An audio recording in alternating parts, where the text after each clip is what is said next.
غیر مسلم اسلام سے کیوں امپریس نہیں ہو رہا ہے؟ ہماری باتیں بڑی بڑی ہیں لیکن ہمارا اپنا ذاتی عمل کیسا ہے؟ ہم سماج کے لیے ہیں کیسے؟ سماج کو ہم سے فائدہ ہے کہ نقصان ہے؟ دنیا کو ہم کچھ دے رہے ہیں یا دنیا کو ہم پریشان کر رہے ہیں؟ ہمارا پڑوسی ہم سے خوش نہیں ہے، ہم اپنے بھائیوں کو تکلیف دینے میں کوئی کمی نہیں چھوڑتے، ہم دوسروں کی کیا بات کرتے ہیں؟ مسلمانوں کی گلیوں میں چلے جاؤ، مسلمانوں کے محلے میں چلے جاؤ، عدالتوں میں چلے جاؤ، سب سے زیادہ آپ کو لڑائی جھگڑے کے کیس ملیں گے مسلمانوں کے۔ بھائی کا بھائی سے کیس چل رہا ہے، باپ کا بیٹے سے کیس چل رہا ہے۔ اللہ کہہ رہا ہے یہ مت کرو میرے بندو، جو کہتے ہو وہ کرو۔ اسلام اتنا پیارا دین ہے اور تم کیسے ہو؟ تمہاری کتھنی اور کرنی میں فرق نہیں ہونا چاہیے۔ اللہ نے اگر آپ کو صاحب اولاد بنایا ہے، اللہ نے بہت بڑا کرم کیا ہے آپ کے اوپر۔ کتنے لوگ ہیں جن کی گود سونی ہے، کتنی عورتیں ہیں جن کی گود سونی ہے، جن کے آنگن میں بچوں کی کلکاریاں نہیں گجتی۔ اگر آپ کے گھر میں بچے ہیں، آپ ایک بچے کے باپ ہیں، ایک بچی کی ماں ہیں، تو اس احسان کی قدر کرو اور اپنی اولاد کی صحیح تربیت کرو۔ اپنی بچی کو بچپن سے دین سکھاؤ، اپنے بچوں کو بچپن سے دین سکھاؤ۔ اللہ کہہ رہا ہے اپنے آپ کو اور اپنے گھر والوں کو۔ مولوی صاحب روزی روٹی کے لیے دعا بتا دو۔ مولوی صاحب بڑی پریشانی میں، کوئی دعا بعد میں، قرآن دوا بتا رہا ہے۔ تقویٰ پیدا کرو اپنے اندر۔ تم ایک ٹائم اللہ کو یاد نہیں کرتے، تم حرام حلال کے اندر کوئی تمیز نہیں کرتے، تمہاری زندگی میں اللہ کا ڈر نہیں، تقویٰ نہیں، دینداری نہیں، اور تم چاہتے ہو صاحب کی روزی روٹی برسنے لگے اور مصیبتیں ختم ہو جائیں۔ اللہ نے کہا تقویٰ پیدا کر لو، سارے مسئلے حل ہو جائیں گے۔ قرآن کریم کا 28واں پارہ شروع ہوتا ہے۔ 28ویں پارے کے شروع میں ایک عورت کا ذکر کیا گیا۔ کون تھی یہ عورت؟ خولہ بنت ثعلبہ، بوڑھی تھی، کئی بچے تھے ان کے شوہر نے ان سے زہار کر دیا۔ زہار کیا ہوتا تھا؟ دور جاہلیت میں اگر کوئی مرد اپنی بیوی سے یہ بول دیتا تھا کہ تو میرے لیے ویسی ہے جیسے میری ماں کی پیٹھ، انت کزار امی، تو میری ماں کی پیٹھ کی طرح ہے، ایسا کوئی شوہر بول دیتا تھا تو وہ عورت ہمیشہ ہمیش کے لیے اپنے شوہر پر حرام ہو جاتی تھی۔ بھائی طلاق میں تو دوبارہ ملنے کی گنجائش ہے، رجوع کرنے کی گنجائش ہے، اگر ایک طلاق دیا ہے، دو طلاق دیا ہے، مگر زہار اگر کر لیتا تھا تو ایک دم بات ختم، اب حرام ہو جاتی تھی وہ عورت، ماں کی طرح ہو جاتی تھی وہ عورت۔ اب یہ صاحب جو ہے انہوں نے غصے میں بول دیا انت کزار امی، تو میری ماں کی پیٹھ کی طرح ہے۔ اب بیچاری بوڑھی عورت تھی، گئی صحابہ کرام کے پاس، سب سے مسئلہ پوچھا۔ ابھی تک اسلام نے زہار کے سلسلے میں کوئی نئی رولنگ اسلام کی نہیں تھی، جو پہلے سے چلا آ رہا تھا اسی رولنگ کو برقرار رکھا تھا اسلام نے۔ صحابہ نے کہا کہ دیکھ تیرے شوہر نے تجھے زہار کر لیا، اب تو اپنے شوہر پر حرام ہو گئی، اب تو بیوی بچوں کو لے کے چلی جا۔ اب وہ پھر پریشان ہو گئی وہ عورت، میں کہاں جاؤں اپنے بچوں کو لے کے؟ پھر وہ اللہ کے نبی کے پاس آئی۔ اما عائشہ کہتی ہے میں گھر کے اندر بیٹھی تھی، اس نے آ کے دروازہ کھولا، دروازہ کھٹکھٹایا، نبی نے دروازہ کھولا، نبی کو مسئلہ بیان کیا، نبی نے کہا تیرے لیے کوئی راستہ نہیں۔ وہ گڑ گڑانے لگی، منتیں کرنے لگی، اے اللہ کے نبی میں بوڑھی عورت ہوں، کہاں جاؤں گی، کہاں جاؤں گی؟ میرے شوہر نے میرے ساتھ بڑا غلط کام کیا ہے، جوانی میری برباد ہو گئی، آج اس عمر میں اس نے مجھ سے زہار کر لیا، میں کہاں جاؤں گی اے اللہ کے نبی؟ نبی نے کہا میرے پاس کوئی آپشن نہیں ہے، تم حرام ہو چکی ہو اپنے شوہر کے۔ نبی نے اتنا کہہ کر کے دروازہ بند کر دیا۔ اب اس عورت نے جا کر کے اللہ کی بارگاہ میں سجدہ کیا اور اللہ سے جا کے اس نے گڑگڑا کے دعا کی کہ اے اللہ اب میرا سہارا صرف تو ہے، تو میرے لیے کوئی راستہ نکال دے۔ سارے دروازے جب بند ہو جائیں تو اللہ کا دروازہ تب بھی اوپن رہتا ہے میرے بھائی۔ قد سمع اللہ قول التی تجادلک فی زوجہا وتشتکی الی اللہ۔ اے نبی اللہ تعالیٰ نے اس عورت کی بات کو سن لیا جو آپ سے آ کر کے جھگڑا کر رہی تھی، اپنے شوہر کے بارے میں آپ سے بحث کر رہی تھی۔ واللہ یسمع تحاورکما، اور اللہ تعالیٰ آپ دونوں کی بات چیت کو سن رہا تھا۔ واللہ یسمع تحاورکما ان اللہ سمیع بصیر، اللہ تعالیٰ سب کچھ سننے والا، دیکھنے والا ہے۔ اللہ نے مسئلہ تبدیل کر دیا ایک عورت کے سجدے کی وجہ سے۔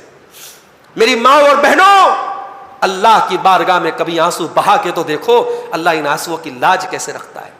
مسئلہ بدل دیا اللہ نے کہ ہاں اگر آج کے بعد اب کوئی زہار کر لے گا تو اللہ نے کہا کہ آپشن ہے، آپشن یہ ہے کہ یا تو وہ 60 مسکینوں کو کھانا کھلائے، یا تو وہ 60 مسکینوں کو کھانا کھلائے، یا 60 مسکینوں کے کپڑے کا انتظام کرے, اور اگر اس کی گنجائش نہیں ہے تو 60 دن لگاتار روزہ رکھے. اس کا پورا کفارہ اللہ تعالیٰ نے 28ویں پارے کے شروع میں بیان کیا اور اس عورت کی دعا کو سن لیا. اما عائشہ کہتی ہیں میں گھر کے اندر تھی اور دروازے پر وہ عورت بحث کر رہی تھی, میں نہیں سن پائی. عرش والے نے 7واں آسمان کے اوپر سے اس بندی کی گفتگو کو سن لیا اور کہا, اللہ نے قرآن میں نازل کر دیا کیا, اللہ تم دونوں کی بات چیت کو سننا تھا. واللہ یسمع تحاورکما, اللہ نبی کی اور اس عورت کی بات چیت کو سن رہا تھا. اس کے بعد یہ فرمایا گیا کہ جو اللہ کے اوپر ایمان رکھتا ہے, جو آخرت پر ایمان رکھتا ہے, وہ کبھی بھی اللہ کے دشمن سے دوستی نہیں کر سکتا. اگر اللہ کا دشمن اس کا اپنا باپ ہے اس سے بھی دوستی نہیں کر سکتا. اگر اللہ کا دشمن اس کا بھائی ہے اس سے بھی دوستی نہیں کر سکتا. اگر اللہ کا دشمن اس کا اپنا بیٹا ہے اس سے بھی وہ دوستی نہیں کر سکتا. فرمایا لا تجد قوما یؤمنون باللہ والیوم الآخر, اے نبی جو لوگ اللہ کے اوپر ایمان رکھتے ہیں اور قیامت کے دن کے اوپر ایمان رکھتے ہیں, یوادون من حاد اللہ ورسولہ, اے نبی وہ ایسے لوگوں سے دوستی نہیں کر سکتے جو اللہ کے دشمن ہو, جو رسول کے دشمن ہو. ولو کانوا آباءہم, اگرچہ وہ ان کے اپنے باپ ہو, او ابناہم یا ان کی اپنی اولاد ہو, او اخوانہم یا ان کے اپنے بھائی ہو, او عشیرتہم یا ان کے اپنے خاندان کے لوگ ہوں. جنگ بدر میں حضرت ابو عبیدہ ابن جراح نے اپنے باپ کو قتل کیا تھا. کبھی پڑھو میرے بھائی اللہ کے نبی کی زندگی کے غزوات پڑھو تو آپ کی آنکھیں پھٹی کی پھٹی رہ جائیں گی. اسلام نے کتنا ان کے دلوں کو چینج کر دیا. بیٹا باپ سے لڑ رہا ہے اور باپ کو قتل کر دیتا ہے جنگ کے میدان میں, اس لیے کہ یہ اسلام کا دشمن بن کر کے اور نبی کا دشمن بن کر کے لڑنے آیا ہے. اسلام کے رشتے سے بڑا کوئی رشتہ نہیں. اگر اللہ کا دشمن باپ ہے اور وہ بھی جنگ کے میدان میں آیا ہے تو بیٹا باپ کے خلاف تلوار اٹھا رہا ہے. اور حضرت ابو عبیدہ ابن جراح نے اپنے باپ, ان کے ہاتھوں قتل ہوئے تھے میرے بھائی. اللہ کہہ رہا ہے کہ نہیں, یوادون من حاد اللہ ورسولہ, اے نبی جو اللہ پر ایمان رکھتا ہے, جو قیامت کے دن پر ایمان رکھتا ہے, وہ اللہ کے دشمن کو اپنا دوست نہیں بنا سکتا ہے. اس کے بعد فرمایا گیا وَمَا آتَاكُمُ الرَّسُولُ فَخُذُوهُ وَمَا نَهَاكُمْ عَنْهُ فَانْتَهُوا, رسول تم کو جو دے دے لے لو اور رسول تم کو جس سے منع کر دے رک جاؤ. یہ اصول ہے شریعت کا, یہ اصول ہے شریعت کا. رسول دے دے لے لو, رسول منع کر دے رک جاؤ. ابھی تراویح کا مسئلہ چل رہا ہے, 8-20 دنیا بھر کے مسئلے چل رہے ہیں, سوشل میڈیا بھرا پڑا ہے. 20 پڑھنے والے کہتے صاحب نبی نے تو 8 پڑھی لیکن حضرت عمر کے دور میں 20 پڑھی گئی, حضرت عمر نے 20 پڑھنے کا حکم دیا, بعد میں تمام ائمہ کا 20 پر اتفاق ہو گیا. بھائی آپ یہ بتا دو, آپ کے علماء نے, اہل حدیث کی بات نہیں کر رہا ہوں, حنفی مسلک کے چوٹی کے عالم ہیں علامہ انور شاہ کشمیری, کسی زمانے میں دیوبند کے محدث تھے, وہ دیوبند کے شیخ الحدیث تھے. حنفی مسلک کے چوٹی کے عالم ہے ملا علی قاری, حنفی مسلک کے چوٹی کے عالم ہیں علامہ عبد الحی لکھنوی. ان سارے علماء نے لکھا کہ یہ مانے بغیر چارہ نہیں ہے کہ نبی کی تراویح تو 8 رکعت, بس بات ختم. ہمیں نبی سے آگے بڑھنے پہ ثواب نہیں ملے گا. نبی نے 8 پڑھی, ہم 8 پڑھیں گے, بس بات ختم. یہ ساری حجتیں قرآن کی آیت, آگے بات ختم ہو گئی. اس کے آگے گنجائش نکالنے کا کیا مطلب ہے؟ وَمَا آتَاكُمُ الرَّسُولُ فَخُذُوهُ وَمَا نَهَاكُمْ عَنْهُ فَانْتَهُوا, رسول جو دے دے لے لو اور رسول جس سے منع کر دے رک جاؤ. اس سے آگے ہمیں کچھ نہیں سننا. رسول جو دے دے لے لو, رسول جس سے روک دو رک جاؤ. یہ اصول ہے شریعت کا. اس کے بعد صحابہ کا مقام بیان کیا گیا. صحابہ میں بتا چکا ہوں, مہاجرین الگ تھے, انصار الگ تھے. مہاجرین کون تھے؟ جو اپنا سب کچھ چھوڑ کے مکہ سے مدینہ آئے. اور مدینہ کے انصاری کون تھے؟ جنہوں نے ان کو ٹھکانہ دیا. اور ایسا بھی ہوا, جنگ ہوئی, مال غنیمت بانٹا جانے لگا. جس جنگ میں انصاری صحابہ نے سب سے زیادہ محنت کی, سب سے اچھی پرفارمنس دی, اپنے جان مال کی قربانی دی, جب مال غنیمت بانٹا جانے لگا, نبی نے ان لوگوں کو زیادہ دیا جو نئے نئے اسلام لائے تھے, تاکہ ان کے دل مضبوط ہو جائیں, ان کا قدم جم جائے, ان کے دل مائل ہو جائیں. ان نئے اسلام قبول کرنے والوں کو نبی نے زیادہ مال غنیمت دیا. اور ایسا بھی ہوا کہ مدینہ کے انصاریوں کو کچھ نہیں ملا, لیکن مدینہ کے انصاریوں نے برداشت کیا, نہیں ہمیں کچھ نہ ملے, نبی کی محبت ملے, نبی کا ساتھ ملے, ہمارے لیے کافی. اللہ نے فرمایا والذین تبوؤا الدار والایمان من قبلہم, میرے نبی کے صحابہ میں وہ لوگ بھی ہیں جو مدینہ میں پہلے سے رہتے ہیں اور جو پہلے ایمان لا چکے ہیں. یحبون من ہاجر الیہم, اور یہ مہاجرین سے بڑی محبت کرتے ہیں. وَلَا يَجِدُونَ فِي صُدُورِهِمْ حَاجَةً مِّمَّا أُوتُوا.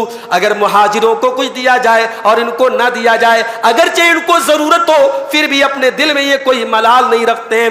وَيُؤْثِرُونَ عَلَىٰ أَنفُسِهِمْ وَلَوْ كَانَ بِهِمْ خَصَاصَةٌ. یہ تو اپنا حق قربان کر کے دوسروں کو دے دیتے ہیں.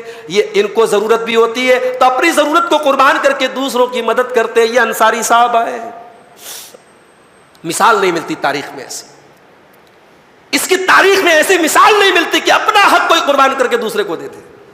اللہ کے نبی کے پاس ایک مہمان آیا. اے اللہ کے نبی، بھوکا ہوں، کیا کھانا مل سکتا ہے؟ نبی نے اپنی ساری بیویوں سے پوچھوایا کیا کسی کے گھر میں کھانا ہے؟ 9 بیویاں ساتھ میں رہتی ہیں. سب نے کہا اے اللہ کے نبی کچھ نہیں ہمارے پاس، وی ہیو نتھنگ، کچھ نہیں ہمارے پاس. اللہ کے نبی نے کہا یہ ہمارا مہمان ہے کوئی جو اس کو کھانا کھلا دے؟ حضرت ابو طلحہ کھڑے ہوئے، کہا اے اللہ کے نبی آپ فکر نہ کریں، میں لے کے جاتا ہوں آپ کے مہمان کو، میں کھانا کھلاؤں. گھر پوچھنے نہیں گئے چاول بچا ہے کہ نہیں بچا، روٹی بچی ہے کہ نہیں، سالن بچا ہے کہ نہیں، پوچھنے نہیں گئے اہلیہ سے. کہہ دیا اے اللہ کے نبی آپ فکر نہ کریں، آپ کا مہمان میرا مہمان ہے، میں کھانا کھلاؤں گا. گھر آئے، بیوی سے بولے مہمان آیا ہے، نبی کا مہمان ہے، مہمان آیا ہے، کھانے کا انتظام کرو. بیوی نے کہا کھانا تو ہے ہی نہیں ہے، تھوڑا سا کھانا ہے، بچوں کے لیے رکھا ہے، ہمارے اور آپ کے لیے تو کچھ ہے بھی نہیں. اللہ اکبر. کہا ایک کام کرو، بچوں کو بہلا فسلا کے سلا دو، اور ہمارا اور تمہارا معاملہ کیا ہے؟ مہمان کو میں لے کے آتا ہوں اور ایک پلیٹ مہمان کے سامنے رکھ دینا، ایک میرے سامنے رکھ دینا، اور جب کھانے کا ٹائم آئے تو چراغ بجھا دینا، لائٹ آف کر دینا. اب مہمان سمجھے گا میں کھا رہا ہوں، میں منہ چلاؤں گا، مہمان کے پلیٹ میں کھانا ہوگا، میری پلیٹ خالی ہوگی، میں بھوکا رہ جاؤں گا، تم بھوکی رہ جانا. مہمان نبی کا مہمان ہے، کھانا کھا لے. اللہ اکبر. میری مائیں اور بہنیں، میرے بھائیوں، غور کرو کیا لوگ تھے میرے بھائی، کیا لوگ تھے، کیسا دل تھا، کیسا کلیجہ تھا. مہمان نے پیٹ بھر کے کھانا کھایا، ان دونوں میاں بیوی نے بھوکے رات گزاری، بچوں کو بھوکا سلایا. اور صبح جب ہوئی تو اللہ کے نبی کے پاس ابو طلحہ آئے. نبی نے فرمایا کہ اے ابو طلحہ، تمہاری اور تمہاری بیوی کا عمل اللہ کو بہت پسند آیا، اور اللہ نے قرآن کی آیت نازل کر دی ہے وَيُؤْثِرُونَ عَلَىٰ أَنفُسِهِمْ وَلَوْ كَانَ بِهِمْ خَصَاصَةٌ. میرے نبی کے صحابہ تو ایسے ہیں، اپنا حق قربان کر کے دوسروں کی مدد کرتے ہیں. آج تو خود غرضی کا زمانہ ہے میرے بھائی، آج تو سیلفشنس، خود غرضی کا زمانہ ہے. انسان اپنے مفاد سے آگے سوچ بھی نہیں سکتا ہے. صحابہ کرام کیسے لوگ تھے میرے بھائی، ان کے دل میں خود غرضی نہیں تھی، ان کا دل کتنا وسیع تھا، کتنا کشادہ تھا، وہ دوسروں کے لیے کیسا سوچا کرتے تھے. اس کے بعد اللہ نے فرمایا کہ اے ایمان والو، اللہ سے ڈرو. وَلْتَنْظُرْ نَفْسٌ مَّا قَدَّمَتْ لِغَدٍ. اور ہر انسان غور کرے اور دیکھے اس نے کل کے لیے کیا کیا. اب یہ کل سے مراد کیا ہے؟ یہ کل سے مراد آخرت ہے. اس لیے کہ دنیا کے کل کی تو کوئی گارنٹی نہیں ہے. دنیا میں رات میں ہم سوئے تو صبح زندہ پائے جائیں گے کہ نہیں، اس کی گارنٹی نہیں ہے. 2024 کا رمضان گزرنے والا ہے، پورا ہونے والا ہے، 25 کا ملے گا کہ نہیں ملے گا، اس کی گارنٹی نہیں ہے. الیکشن ہونے والا ہے، نئی سرکار کے گٹھن ہونے تک ہم اور آپ زندہ رہیں گے، اس کی گارنٹی نہیں ہے. دنیا کے کل کا تو کوئی بھروسہ نہیں، اصل کل تو آخرت ہے. اللہ کہہ رہا ہے اس کل کے لیے تم نے کیا تیاری کی ہے. اسی لیے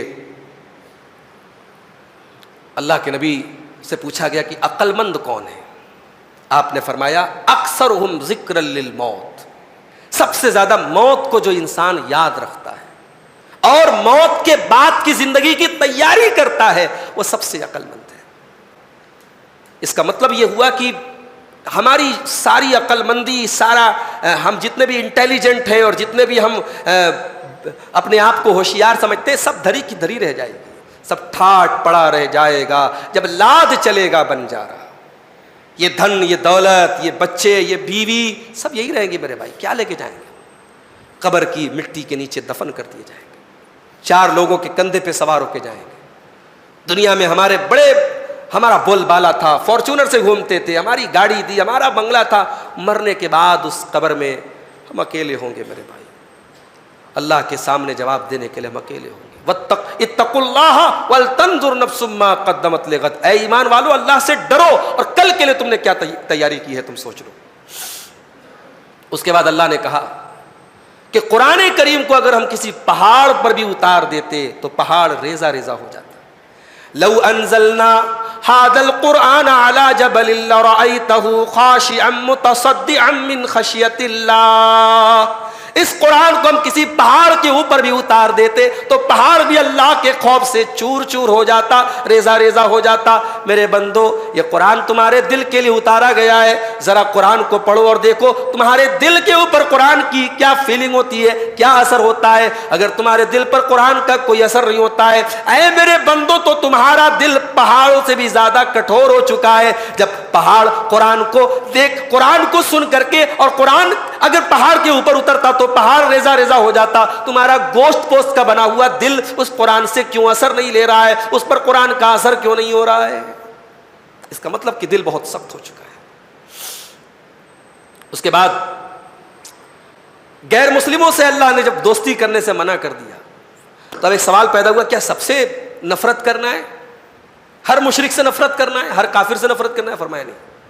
جو اسلام کے دشمن ہیں ان سے نفرت کرنا ہے, جن کے اندر اچھے اخلاق ہے, انسانیت ہے, تمہارے ساتھ اٹھتے بیٹھتے ہیں, تم سے کوئی نفرت نہیں کرتے, تمہارے پر کوئی ظلم نہیں کرتے, ان کے ساتھ بھلائی کرنے میں کوئی حرج کی بات نہیں. فرمایا لا ينهاكم الله عن الذين لم يقاتلوكم في الدين ولم يخرجوكم من دياركم ان تبروهم وتقسطوا اليهم. جو کافر تمہارے گھروں سے تم کو نہیں نکالتے, تم پر کوئی ظلم و ستم نہیں کرتے, اللہ تم کو منع نہیں کرتا ہے, تم ان کے ساتھ بھلائی کر سکتے ہو, ان کے ساتھ بھلائی کیا کرو, ان کے ساتھ انصاف کا سلوک کیا کرو. انما ینہاکم اللہ, اللہ تم کو منع کرتا ہے, عن الذین قاتلوکم, جو لوگ تم سے لڑائی کرتے ہیں دین کے معاملے میں, قاتلوکم فی الدین, جو دین کے معاملے میں تم سے لڑائی کرتے ہیں, وَأَخْرَجُوكُم مِّن دِيَارِكُمْ, اور تمہارے گھروں سے تم کو نکالتے ہیں, ان کے ساتھ تم اچھا سلوک مت کرو, ان سے دوستی مت رکھو. لیکن جو اچھے لوگ ہیں تم ان سے دوستی رکھ سکتے ہو, ان سے تعلق رکھ سکتے ہو, ان کے ساتھ انصاف کا معاملہ کرنا چاہیے. اس کے بعد گفتار اور کردار کے فرق سے اللہ نے منع کیا. جو کہتے ہو وہ کرو, کتھنی اور کرنی میں فرق نہیں ہونا چاہیے. یا ایھا الذین آمنوا لم تقولون ما لا تفعلون, اے ایمان والو وہ بات کیوں کہتے ہو جو تم کرتے نہیں ہو. کبر مقتا عند اللہ ان تقولوا ما لا تفعلون, اللہ کے نزدیک یہ بہت بڑا گناہ ہے کہ تم وہ بات کہو جو تم کرتے نہیں ہو. آج یہی تو مسئلہ ہے. غیر مسلم اسلام سے کیوں امپریس نہیں ہو رہا ہے؟ ہماری باتیں بڑی بڑی ہیں لیکن ہمارا اپنا ذاتی عمل کیسا ہے؟ ہم سماج کے لیے ہیں کیسے؟ سماج کو ہم سے فائدہ ہے کہ نقصان ہے؟ دنیا کو ہم کچھ دے رہے ہیں یا دنیا کو ہم پریشان کر رہے ہیں؟ ہمارا پڑوسی ہم سے خوش نہیں ہے, ہم اپنے بھائیوں کو تکلیف دینے میں کوئی کمی نہیں چھوڑتے, ہم دوسروں کی کیا بات کرتے ہیں؟ مسلمانوں کی گلیوں میں چلے جاؤ, مسلمانوں کے محلے میں چلے جاؤ, عدالتوں میں چلے جاؤ, سب سے زیادہ آپ کو لڑائی جھگڑے کے کیس ملیں گے مسلمانوں کے. بھائی کا بھائی سے کیس چل رہا ہے, باپ کا بیٹے سے کیس چل رہا ہے. اللہ کہہ رہا ہے یہ مت کرو میرے بندو, جو کہتے ہو وہ کرو. اسلام اتنا پیارا دین ہے اور تم کیسے ہو؟ تمہاری کتنی اور کرنی میں فرق نہیں ہونا چاہیے. اس کے بعد سورہ جمعہ آتی ہے. سورہ جمعہ میں اللہ نے یہودیوں کی ایک مثال دی. فرمایا مثل الذین حملوا التوراۃ ثم لم يحملوها كمثل الحمار يحمل اسفارا. جن لوگوں کو تورات دی گئی مگر انہوں نے تورات کے اوپر عمل نہیں کیا, ان کی مثال گدھے کی طرح ہے جس کے اوپر کتابوں کو لاد دیا جائے. گدھے کے اوپر اگر آپ کتابوں کو لاد دیں تو وہ علامہ نہیں بن جائے گا, وہ اسکالر نہیں بن جائے گا. گدھا تو گدھا ہی رہے گا, گدھا تو گدھا ہی رہے گا. اس کو آپ کتابوں کا بنڈل اس کے پیٹھ پر لاد دیں, وہ بنڈل تو اٹھا لے گا مگر ان کتابوں کو سمجھ نہیں سکتا ہے. اللہ نے کہا یہودیوں کو تورات تو ہم نے دی مگر انہوں نے تورات کا حق ادا نہیں کیا, تورات کے اوپر انہوں نے عمل نہیں کیا. اور یہی ان کی مثال اللہ تعالیٰ نے سورہ جمعہ کے اندر دی. اس کے بعد سورہ منافقون شروع ہوتی ہے. سورہ منافقون میں اللہ نے منافقوں کا ذکر کیا، ان کی شرارتوں کا ذکر کیا، ان کی برائیوں کا ذکر کیا. اس کے بعد اللہ نے فرمایا یا ایھا الذین آمنوا لا تلہکم اموالکم ولا اولادکم عن ذکر اللہ. اے ایمان والو، تمہارا مال اور تمہاری اولاد تم کو اللہ کے ذکر سے غافل نہ کر دے. ومن یفعل ذلک، اور جو ایسا کرے گا فاولئک هم الخاسرون، وہ بہت بڑا نقصان اٹھائے گا. اس کا مطلب یہ ہوا کہ جو منافق لوگ تھے وہ کیوں منافق تھے؟ کیونکہ اپنے مال کے چکر میں اور اپنی اولاد کے چکر میں وہ اللہ کے ذکر سے غافل تھے. مومن کی پہچان یہ ہوتی ہے وہ اپنے مال اور اولاد کے چکر میں اللہ کے ذکر سے غافل نہیں ہوتا ہے. مال کا اپنا حق ہے، اولاد کا اپنا حق ہے. جہاں اللہ کے ذکر کا ٹائم آ جائے وہاں مال کو کنارے کر دیتا ہے، اولاد کو کنارے رکھتا ہے، اللہ کے ذکر میں کوئی کمی نہیں کرتا، اس سے غافل نہیں ہوتا ہے. اس کے بعد تقوی کی فضیلت بیان کی کہ جس انسان کے اندر تقوی پیدا ہو جائے، وَمَن يَتَّقِ اللَّهَ يَجْعَل لَّهُ مَخْرَجًا، جو اللہ سے ڈرے گا اللہ ضرور اس کے لیے مصیبتوں سے نکلنے کا راستہ بنا دے گا. وَيَرْزُقْهُ مِنْ حَيْثُ لَا يَحْتَسِبُ، اور اللہ وہاں سے روزی دے گا کہ وہ سوچ بھی نہیں سکتا. لوگ پوچھتے مولوی صاحب روزی روٹی کے لیے دعا بتا دو. مولوی صاحب بڑی پریشانی میں کوئی، ارے دعا بعد میں، قرآن دوا بتا رہا ہے. تقوی پیدا کرو اپنے اندر. تم ایک ٹائم اللہ کو یاد نہیں کرتے، تم حرام حلال کے اندر کوئی تمیز نہیں کرتے، تمہاری زندگی میں اللہ کا ڈر نہیں، تقوی نہیں، دینداری نہیں، اور تم چاہتے ہو صاحب کہ روزی روٹی برسنے لگے اور مصیبتیں ختم ہو جائیں. اللہ نے کہا تقوی پیدا کر لو، سارے مسئلے حل ہو جائیں گے. تقوی پیدا کر لو، ہم تمہاری مصیبتوں کو دور فرما دیں گے. اس کے بعد آخری آیت بیان کر کے بات ختم کرتا ہوں.